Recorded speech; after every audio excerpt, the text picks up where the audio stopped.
Welcome to IPTV. Alluri Sitaramaraju జిల్లా అనంతగిరి మండలం గుమ్మకోట పంచాయతీ పరిధిలో చంపావతి నది కబ్జా వివాదం రగులుతోంది.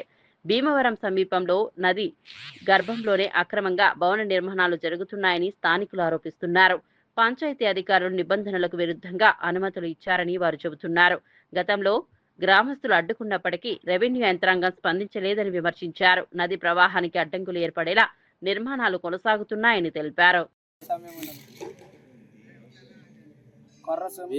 గుమ్మకోట పంచాయతీ భీమవరం గ్రామ రెవెన్యూ సరిహద్దులో మన బిలకోట గ్రామానికి భీమవరం గ్రామానికి మధ్యలో ఉన్న బ్రిడ్జి గడ్డ పైన సైటు యాక్చువల్గా అలా కట్టకూడదు. గడ్డ కూడా ఈ మారుమూల ప్రాంతం నుంచి వచ్చిన ఆవులు కానీ మేకలు కానీ జనాలు అక్కడ బట్టలు ఉతకడానికి కూడా చాలా ఇబ్బందికరంగా ఉన్నది. ఎక్కడిదక్కడ బంధించేసి సిమెంట్తో మొత్తం గడ్డలు మొత్తం రాళ్ళతోనే శుభ్రం కట్టి మెట్లు లాగా కట్టి చాలా ఇబ్బందిగా పెడుతున్నారు. ఎంఆర్ఓ గారు పర్మిషన్ ఇచ్చారా, లేకపోతే గ్రామ పంచాయతీ విఆర్ఓ గారు పర్మిషన్ ఇచ్చారా, కలెక్టర్ గారు పర్మిషన్ ఇచ్చారా?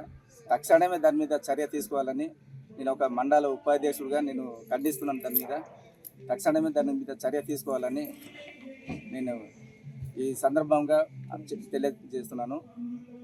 కావున రెండు విషయాలు మహేష్ గారు కూడా క్లస్టర్ ఇన్ఛార్జిగా మాట్లాడుతుందిగా కోరుతున్నాను.